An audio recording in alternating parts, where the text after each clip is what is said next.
नमस्कार मित्रांनो, तुमचं पुन्हा एकदा स्वागत आहे आपल्या यूट्यूब चॅनलवरती, ज्याचं नाव आहे लर्निंग विथ हर्षद. मित्रांनो, तुम्हाला माहितीच आहे की मी स्कूटीवरती 2 व्हीलर आणि 4 व्हीलरवरती व्हिडिओज बनवतो यूट्यूबला, आणि त्याच्यातून मी तुम्हाला गाडी चालवायला शिकवतो.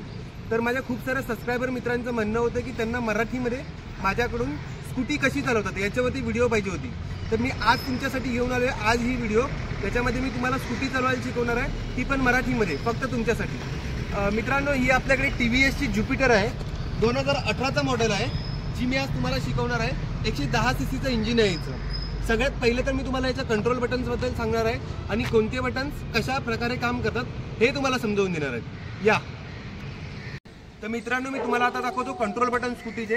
त्याच्यामध्ये तुम्ही लक्षात ठेवा, ज्यावेळेला पण तुम्ही स्कूटी चालवायला घ्याल त्यावेळेला साईड स्टँड याला नेहमी रिमूव्ह करणं गरजेचं आहे. खूप वेळा ॲक्सिडेंट या साईड स्टँडमुळे होतात, पण पहिलं तुम्ही साईड स्टँड रिमूव्ह करायचे.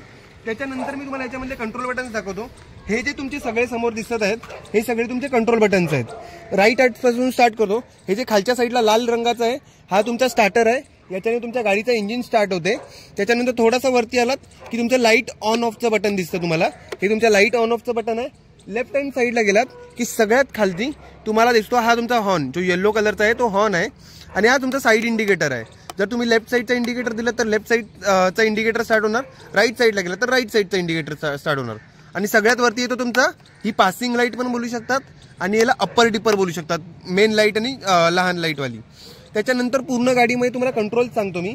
हा जो तुमचा फिरणारा भाग आहे, जो बघा तुम्ही याला किती पण मागे घ्या तसा तो मागे येत जातो, तर याला एक्सेलेटर बोलतात. हा तुमच्या स्कूटीमधला सगळ्यात मेन पार्ट आहे.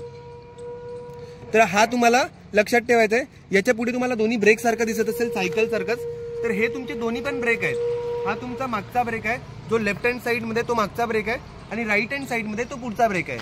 जेव्हाही तुम्ही स्कूटी शिकत असाल त्यावेळेला तुम्हाला ही गोष्ट लक्षात ठेवायची की तुम्हाला शक्यतो पाठचा ब्रेक यूज करायचा आहे. कारण की विषय असा आहे की याच्यामध्ये कॉम्बो ब्रेक सिस्टम आहे. जर तुम्ही पाठचा ब्रेक दाबलात तर तुमचे दोन्ही टायर थांबतात, बट जर तुम्ही पुढचा ब्रेक दाबलात, त्याला एमर्जन्सी ब्रेक सुद्धा बोलतात, तर तुमचा फक्त पुढचा ब्रेक लागतो आणि त्याच्यामुळे तुमची गाडी स्लिप होण्याचे चान्सेस असतात. त्यामुळे तुम्ही ज्या वेळेला बिगिनर्स आहात त्यावेळेला तुम्हाला फक्त पाठचा ब्रेक इस्तेमाल करायचा आहे. याच्यानंतर मी तुम्हाला दाखवणार आहे की स्कूटीचे कंट्रोल बटन्स कसे इस्तेमाल करतात किंवा वापरतात कसे, तर ते दाखवून झाल्यावरती मी तुम्हाला ॲक्च्युअलमध्ये स्कूटी कशी चालवायची हे पण करून दाखवणार आहे. तर मित्रांनो, सगळ्यात आधी आपल्याला काय करायचं आहे की स्वतःच्या हिशोबाने तुम्ही तुमच्या हिशोबाने तुम्हाला बॅक साईडचं दिसेल असं मिरर सेट करून घ्यायचं आहे. तर मी बघा, मी माझ्या हिशोबाने मिरर सेट केलं, त्याच्यामध्ये मला बॅक साईडचं पूर्ण दिसत आहे. या हिशोबाने मिरर सेट केलेत. स्कूटी चालवण्यासाठी सगळ्यात आधी काय करायचं आहे, साईड स्टँड काढल्यानंतर सगळ्यात आधी तुम्हाला करायचं आहे की गाडी स्टार्ट कशी करतात. खूप लोकांना हेच माहीत नसतं. तर पहिली तर चावीने गाडी स्टार्ट करायची आहे, त्याच्यानंतर ब्रेक दाबून तुम्हाला स्टार्टर मारायचं आहे. तर तुम्ही ब्रेक दाबला तर तुम्ही जर स्टार्टर मारा तुमचा स्टार्टर लागणार नाही. तर तुम्हाला मागचा किंवा पुढचा दोघांपैकी एक कोणताही ब्रेक दाबायचा आहे, त्याच्यानंतर स्टार्टर द्यायचं आहे. तुम्ही बघू शकतात की आपली गाडी स्टार्ट झालेली आहे. ते बघा, आपली गाडी स्टार्ट झाली. का झाली? कारण की आपण ब्रेक दाबून स्टार्टर मारला. आणि याच्यामध्ये हा जो एक्सेलेटर आहे, जेवढा तुम्ही एक्सेलेटर द्याल तेवढी तुमची गाडी पुढे मुवमेंट करायला लागते. म्हणजे मी काय करतोय की एक्सेलेटरला मागच्या साईडला घेऊन येतोय, तशी तुमची गाडी पुढे जाते. ते हेच करायचं आहे. आणि काही एमर्जन्सी सिच्युएशन असेल तर तुम्हाला मागचा ब्रेक इस्तेमाल करायचा आहे. तर मी तुम्हाला ही एक राऊंड मारून दाखवतो, एक छोटासा चालवून दाखवतो. काय करतो मी, ब्रेकवरती 3 बोटं ठेवतोय आणि एक्सेलेटर थोडासा माझा फास्ट केलाय. हळूहळू मी एक्सेलेटर द्यायला चालू केलं तर माझी गाडी मुवमेंट करायला लागली. लक्षात ठेवा की माझे पाय खालतीच आहेत, मी लगेच पाय वरती नाही आणलेले आहेत. याचं कारण असं की माझा बॅलन्स बनलेला नाही. आणि तुम्ही जोपर्यंत शिकत आहात तोपर्यंत तुम्हाला हळूहळूच गाडी चालवायची आहे. आता मी तर कसं डेली गाडी चालवतो, त्याच्यामुळे माझे बॅलन्स होऊन जातं.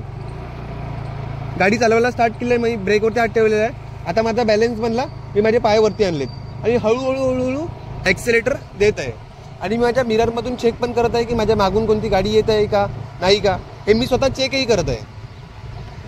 सेम करायचं आहे, आरामात एक्सेलेटर द्यायचा, ब्रेकवरती हात ठेवायचा. आता आपल्याला गाडी थांबवायची आहे. आपली गाडीला लेफ्ट साईडला घेऊन यायचा, एक्सेलेटर द्यायचं कमी करताना, हळूहळू ब्रेक दाबायचा.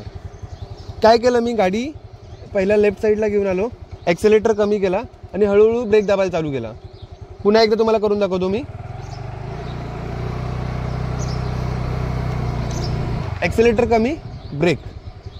हे पण गोष्ट लक्षात ठेवण्यासारखी आहे, ज्यावेळेला पण तुम्ही गाडी थांबवतात त्यावेळेला तुम्हाला ॲक्सिलेटर पूर्णपणे देणं बंद करायचं. म्हणजे तुम्ही हे बॅक साईडला देतात ते पूर्णपणे स्टॉप करायचं आणि त्याच्यानंतरच ब्रेक दाबायचा आहे. तुम्ही ॲक्सिलेटर देऊन ब्रेक दाबायचा नाही, याच्यामुळे तुमची गाडी स्लिप होऊ शकते.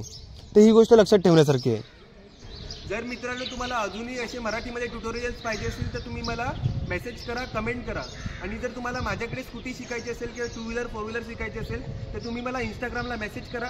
मी माझा इंस्टाग्राम ID इथे मेन्शन केलेला आहे. आणि अजूनही नवीन नवीन व्हिडिओसाठी माझ्या चॅनलला लाईक, शेअर आणि सबस्क्राईब करा आणि जास्तीत जास्त मित्रांना शेअर करा. अशा मित्रांना शेअर करा जे अजूनही गाडी चालवायला शिकलेले नाही आहे. मिळूया पुढच्या व्हिडिओमध्ये. धन्यवाद.